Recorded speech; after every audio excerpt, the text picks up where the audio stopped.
माजी मंत्री जयंत पाटील यांनी इस्लामपुरातील साखरा येथे आपला मतदानाचा हक्क बजावला, तर राज्यात राष्ट्रवादीला चांगलं वातावरण असल्याचा दावाही केला आहे।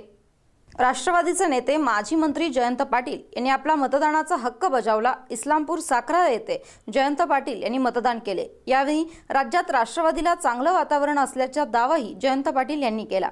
सकाळी 11 वाजता जयंत पाटील आपल्या साखराळे या गावी असणाऱ्या मतदान केंद्रात जाऊन रांगेत उभारून मतदान केले। यावेळी जयंत पाटील यांनी राज्यात राष्ट्रवादीला चांगले वातावरण आहे, त्यामुळे राज्यात राष्ट्रवादीला जास्तीत जास्त जागा मिळतील अशी अपेक्षाही व्यक्त केली।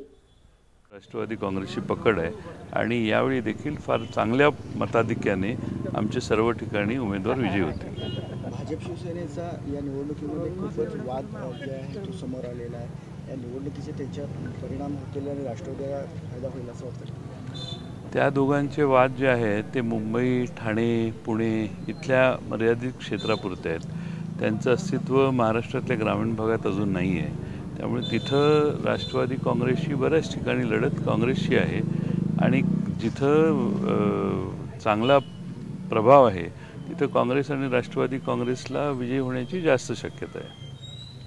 मुख्यमंत्र्यांनी सांगितलेलं आहे की राज्यात भाजप यावेळी 1 नंबरवर असेल। हे त्यांचं स्वप्न आहे, मला वाटत नाही की ते पूर्ण होईल।